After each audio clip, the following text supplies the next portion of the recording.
Seguinte, então, sobre a Primeira República, né? Aí os antecedentes. Basicamente, a monarquia brasileira, ela estava perdendo a popularidade, né? Que o período da monarquia era aquele antes da Primeira República, e aí estava perdendo a popularidade por alguns fatores, como, por exemplo, a abolição da escravidão. Foi abolida a escravidão e os grandes fazendeiros, as pessoas de elite, não se contentaram com isso. Por quê? Os escravos, obviamente, não necessariamente ficaram felizes, porque as condições de vida deles continuaram sendo meio questionáveis depois, né? Mas os fazendeiros iam perder essa mão de obra totalmente de graça que eles tinham e eles não eram de acordo com aquilo. Então já vai gerar um descontentamento daí. E aí, basicamente, eles começam a conspirar contra a monarquia, né? Ai, meu Deus, estão fazendo obra na casa da frente da minha, desculpa. Então vai começar a ter esses movimentos assim, dessa elite, então os coronéis e os fazendeiros, contra a monarquia, até que o Marechal Deodoro da Fonseca, que é um coronel, ele vai derrubar o Visconde de Ouro Preto e aí vai proclamar a República. Aí, basicamente, então, durante a Primeira República, que ela é de 1889 até 1930, vai ter, pelo lado da dominação, ou seja, dos coronéis, a formação de oligarquias estaduais, ou seja, nos estados, dentro de cada estado, vai ter uma pessoa, ou enfim, uma nobreza, uma quantidade, uma parcela pequena da população com muito poder, que é isso que é uma oligarquia, né? E eles vão ser controlados, essas oligarquias são controladas então por fazendeiros e coronéis, que eram a galera que era elite da época, que eram mais ricos e que tinham um status social acima dos outros. É basicamente o chamado coronelismo é esse movimento, assim, digamos, que os coronéis, eles governavam a galera, eles iam ter o poder sobre o resto das pessoas, porque eles é que tinham um poder político, então eles iam oferecer favores, assim, pra se manter nesse poder, eles iam chegar na casa e bater assim: oi, moço, tudo bom? Eu vi que você é muito pobre, eu tenho comida, né? Então, assim, vamos fazer um esquema? Eu te dou 1 quilo de comida, tu vai votar em mim. Depois que eu ganhar, aí eu vou continuar te alimentando e tudo mais. Oi, moço, a tua rua tá muito ruim. Se tu votar em mim, eu vou fazer essa tua rua ficar de boaça. Então, esse voto, que é o voto de cabresto, que eles meio que compravam da população, ele era a maneira para essas oligarquias se manterem. E tinham muitas fraudes nessa época, tanto é que tinha gente que, tipo, pegava documento de gente morta pra ir votar simplesmente porque era, nossa, um escândalo político a Primeira República, né, quanto à questão dos votos. E aí, então, tem esse esquema que eu vi no livro, que eu acho interessante, que os coronéis, eles forneciam voto pro governo estadual, e o governo estadual fornecia o voto pro governo federal, ou seja, mantinha a corrupção ali, o escândalo se mantinha, e em troca, o governo federal dava apoio político e financeiro pro estadual, e o estadual dava verbas e benefícios pros coronéis. Então era um esquema, assim, uma pilantragem orquestrada para eles se manterem ricos e no poder e terem controle da porra toda. Aí basicamente tem 3 ciclos ali, basicamente de ciclos econômicos de produtos, de commodities que o Brasil exportava muito nessa época. O mais famoso, assim, é o café, que estados como Minas Gerais e São Paulo, no caso de São Paulo era mais, eles tinham, tipo assim, essa hegemonia política por conta da exportação. Eles eram os grandes fornecedores de dinheiro para a República. Então, eles tinham maior poder dentro desses estados. Tanto é que a política do café com leite, que seria aquela analisada em que meio que São Paulo e Minas Gerais seriam os grandes dominadores, digamos assim, do poder brasileiro nessa época, porque eles eram os países, não, os estados ali. Eu falei certo? Não sei se é estado. Enfim, os mais influentes da época. Então eles iam com essa coisa assim que eles começavam, tu vai ficar aí no poder e aí depois vai eu no poder, não sei o que. Eles meio que café com leite, porque Minas Gerais tinha grande exportação de leite também, fabricação, enfim, a indústria focava muito nisso. Aí, o que acontece? Os fazendeiros vão ver que o café tá em alta e eles vão comprar muito café. Só que, a partir do ponto que aqui tava a oferta, tinha isso aqui de café e o mundo inteiro tava demandando café aqui, pipipipopopó. Subiu muito a oferta de café. Só que acaba que as pessoas já tinham comprado tanto de café e a demanda fica pequena. Então, com pouca demanda e muita oferta, o preço baixa. Com o preço baixando, desvalorizou o café. Então, essa galera toma nos rabos aí e eras isso. Calma aí que eu só preciso ver um negócio aqui rapidão. Tá, aí basicamente o governo vai fazer o tal do convênio de Taubaté e aí eles vão definir que o próprio governo vai comprar esse excedente de café. Ou seja, tinha isso aqui de oferta e isso aqui de demanda. Então vai sobrar muito café. Tipo, venderam um dedo de café meu. E os outros 4 dedos ficaram sobrando ali. E o governo vai comprar esses 4 dedos pra fazer com que o preço suba de volta. Porque, tipo, é como se o governo estivesse fazendo uma demanda pro café. Pra eles tentarem artificialmente subir o preço do café de novo e tudo mais. Beleza.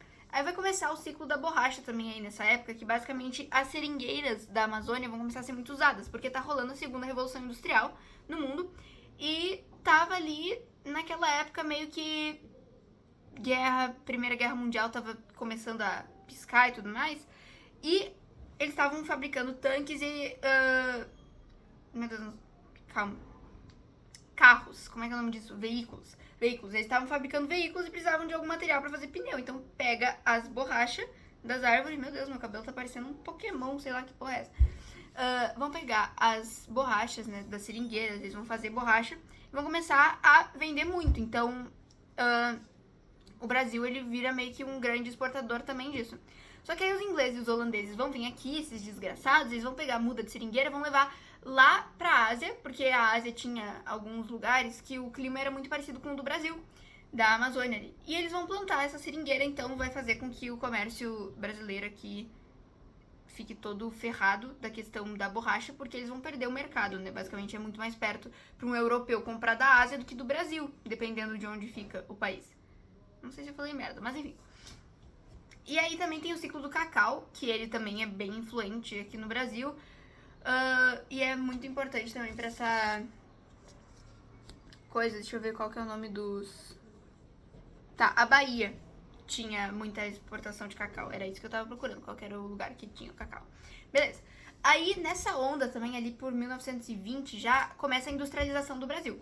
Com a industrialização vem a urbanização junto, porque basicamente começa a crescer as indústrias, começa a crescer operários, que tinham porque tinha muita mão de obra disponível, tinha uma galera desempregada. E aí eles vão começar a empregar essa gente nas indústrias e também vão usar a matéria-prima, porque o Brasil tem um monte de matéria-prima, eles vão usar também nessas indústrias, então, que vão estar surgindo. Com o aumento das indústrias, vai aumentar as cidades também, o que é a urbanização, né? Vai aumentar a área urbana das cidades e vai fazer com que tenha, então, mais área urbana. Não sei o que eu tô falando, eu tô muito incomodada com o meu cabelo, desculpa. Tá, isso também gera fluxos migratórios, então, aqui pro Brasil. Esses fluxos migratórios são ali por questão de trabalhar nas indústrias mesmo. Esses trabalhadores tinham condições muito precárias e tudo mais. A gente já vai falar disso agora. Agora da parte da resistência, ou seja, dos oprimidos, não dos caras da elite, da galera mais popular, assim, da vida. Esse controle oligárquico, assim, de uma parcela pequena da população com todo o poder estrangulando a população geral, faz com que essas pessoas excluídas da sociedade, esses que não tinham direito político nem nada, se revoltem em algumas guerras. Por exemplo, a Guerra de Canudos, que a gente tem ali no livro. Isso aqui é tudo com base no livro, tá? Basicamente, o Antônio Conselheiro, ele saía pregando pelo sertão. Ele era um líder religioso. Saía pelo sertão. Meu Deus, quanto barulho! Tá, o Antônio Conselheiro saía pregando pelo sertão. E aí ganhou popularidade, porque as pessoas que ouviam as coisas que ele falava achavam muito bonito aquilo, porque não era aquele papo dos políticos, era uma pessoa mais popular, assim, e era uma pessoa, gente fina, falando uns negócios religiosos que a galera adorava, então a população começou a gostar das coisas que ele falava. Aí eles foram todos juntos, meu Deus do céu. Todas as casas da minha rua decidiram fazer obra justo hoje, mas tudo bem. Aí ele vai juntar essas pessoas que seguiam os ensinamentos dele, enfim, e vão ir para uma antiga fazenda, que era a Fazenda de Canudos, que já não estava mais sendo usada, não tinha uso nem nada do tipo, e construíram uma pequena vila.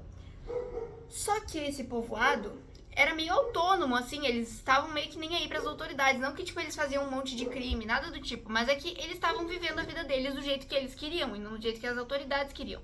E com esse estilo de vida autônomo, as autoridades se incomodaram e começaram a invadir a Vila de Canudos para tentar impedir com que eles conspirassem contra a República. E aí, basicamente, eles começam a enviar expedições militares e eles incendiam a vila e matam basicamente todo mundo da vila.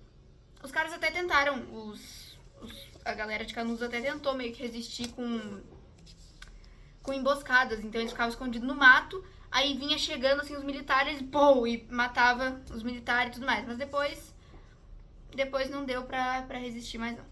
Aí a Guerra do Contestado. A Guerra do Contestado é contestada justamente por conta da região que era contestada. Tipo, disputada. Que tinha aqui Santa Catarina, aqui embaixo do Rio Grande do Sul, né? Mas enfim, Santa Catarina, Paraná. E aqui tinha uma região que ela era contestada, ela era disputada já por esses dois estados. Aí, umas empresas estrangeiras de ferrovia, enfim, vão se instalar nessa região e acabam meio que expulsando os moradores de lá pro Paraná. Aí tem um líder religioso chamado João Maria, que eles começa a juntar essa galera que foi expulsa e que não tava... Porque, tipo, essa galera não se sentia paranaense. Eles eram do contestado, daquela região contestada ali, né? Eu não sei o nome da região, mas enfim. Eles eram daquela região. Eles não se sentiam nem paranaense, nem Santa Catarinense. Santa Catarinense. Esqueci, gente. Não sei adjetivo pátrio. Enfim. E aí... Nem adjetivo pátrio. Aí essa galera que se sentiu assim meio excluída, vai se juntar com esse monge João Maria e vão formar ali também meio que uma povoaçãozinha. Aí os fazendeiros grandes que eram da elite, eles começam a se incomodar com a felicidade daquela gente, a imprensa também. E eles começam a falar pra todo mundo que aqueles caras queriam instaurar a monarquia de novo. Maior mentira do mundo, mas tudo bem.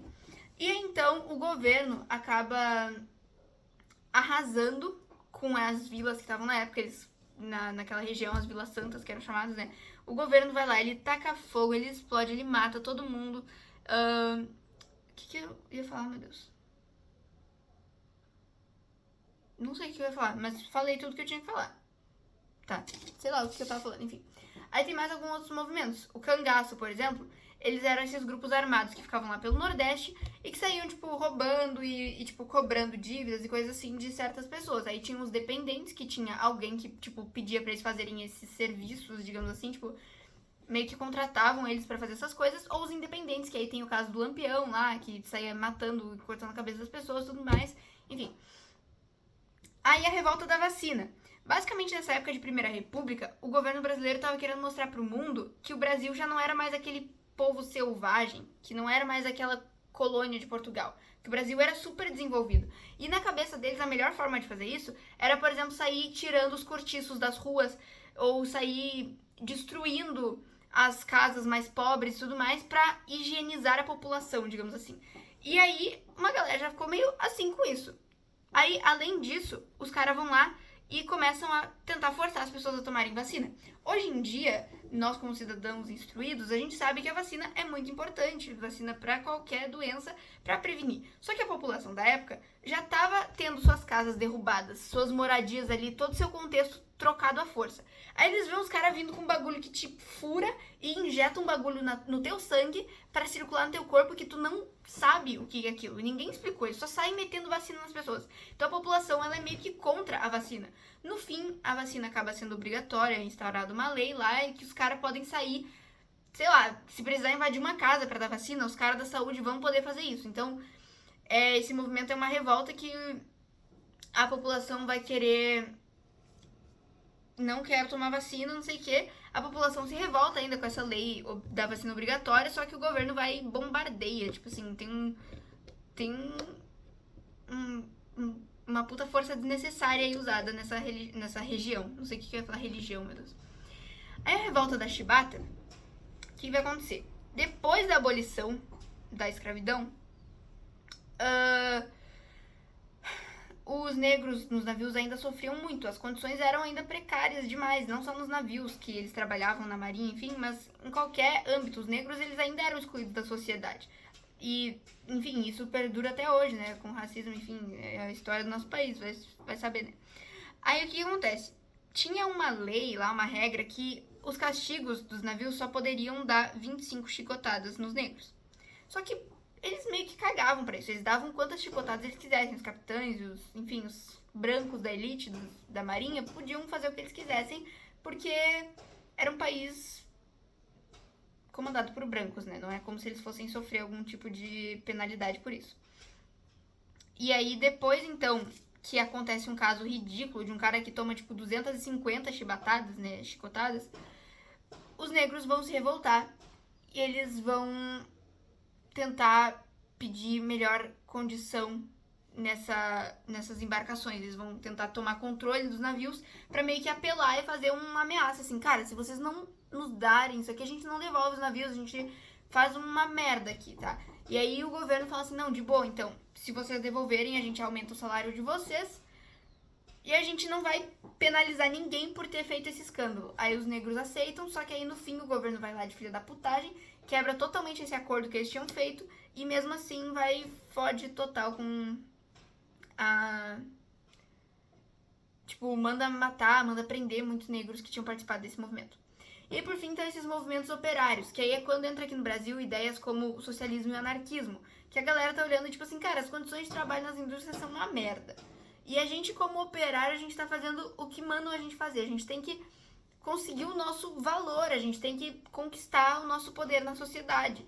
Então, eles vão lutar por jornada de 8 horas de trabalho, por a questão do trabalho das mulheres e de crianças em indústrias também vai ser discutida. E vão ter muitas greves nessa época, tipo, muitas greves pra tentar fazer o governo ver. E na maioria delas o governo meio que caga total, até o negócio do 1º de maio lá, que foi o dia que eles fizeram um congresso pra discutir questões do trabalho. O governo vai lá depois e bota isso como um feriado nacional pra meio que fuder total com a conquista dos caras, porque eles fazem isso ser um dia de festinha, não sei o quê, e meio que esqueceu o real significado por trás, mais ou menos isso.